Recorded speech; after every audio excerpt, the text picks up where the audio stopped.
Hello everyone. Here I will discuss Foundation of Bioethics Part 1, which is ATCOM Competency 2.2 in Phase.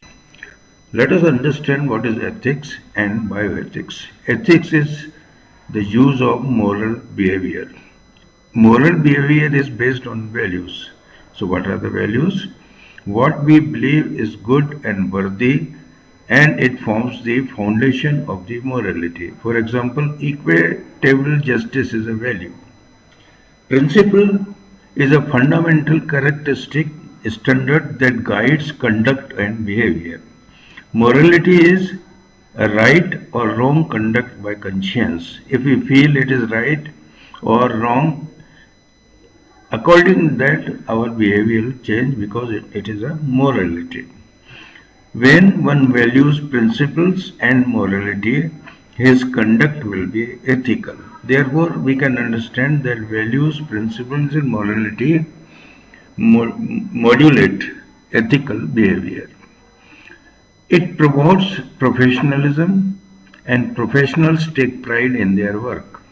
Medical ethics or bioethics, broadly, is a system of moral principles that apply values and judgments to the practice of clinical medicine and particularly in scientific research. The Code of Medical Ethics is provided by Medical Council of India as early as 2002 and recently NMC.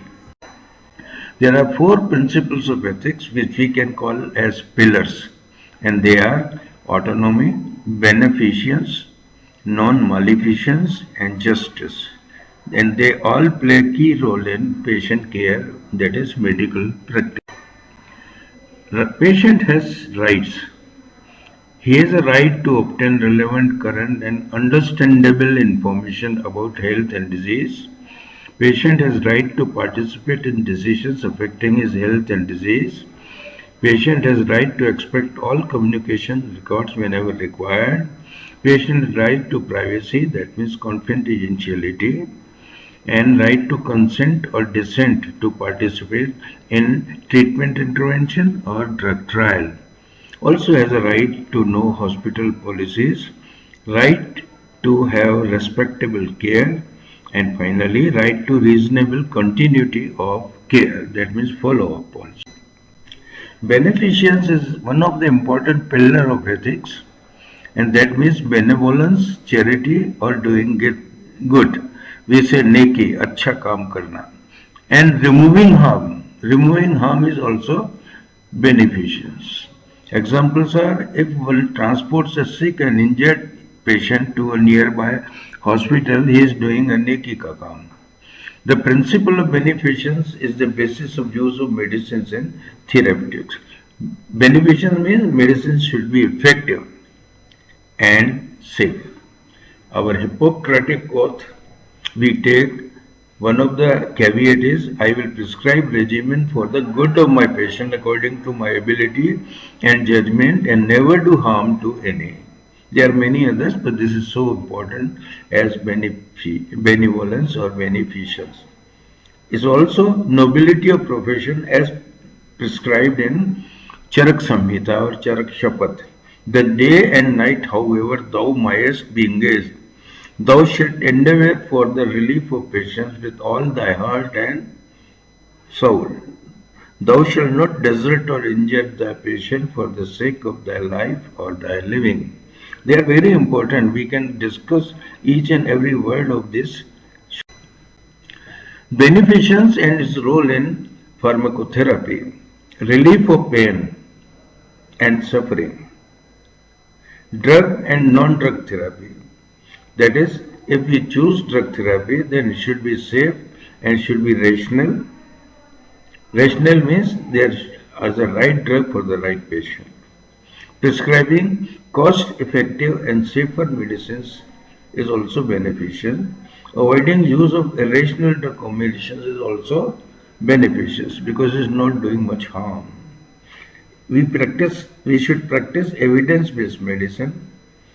If there is sufficient evidence for use of drug A versus B versus C, then we must use. A simple example would be low dose aspirin for antiplatelet action and pain relief with paracetamol, or reduction of inflammation with diclofenac. In a same token, if two or three drugs in the same group are available, perhaps the cheapest and well investigated drug should be used. Rabeprazole versus omeprazole. Enoxaparin versus heparin. Because if we give heparin, it is effective. Enoxaparin is also effective. Heparin will require more lab tests. Enoxaparin may not require. So we need to have evidence for the preference of a drug. Prescribing low-cost generic versions of many drugs today is very important concept of beneficence to patient, and communicating about the appropriate drug use is also an example of beneficence to the patient. The second one is non-maleficence, do no harm. That means primum non nocere. First, do no harm. Remedy should not be worse than disease, as has been said quite often. The reason is because if safety margin is low and we are prescribing a drug, it may do more harm, including irreversible blood dyscrasia or aplasia. So therefore, drugs should be effective but also safe. It is the duty of doctor to take utmost caution in prescribing medicines so that no undue harm occurs. And this may occur because of unnecessary polytherapy also. So avoiding unnecessary polytherapy means non-maleficence. And this is particularly important for vulnerable group of drugs. To young patients, children, infants, very elderly persons who are 65 years of age, or pregnant mothers. Professional incompetence leads to maleficence, and it leads to acts of omission, which inflict harm, which can be physical, psychological, or social. Physical means evidence, drug reactions, ADRs, disability, unconsciousness. Psychological social harm is usually invisible, but it does occur as intangible losses, boundary violation, breach of confidentiality in a patient with HIV infection, and inadequate counseling and aggravation of psychiatric illness are the harms which can be inflicted by acts of omission. Interrelationship between these four principles. Communication is the key element to understand all this. Empathy is also extremely important for behavior which is ethical. Then beneficence, non-maleficence, justice, and respective autonomy are integral four pillars.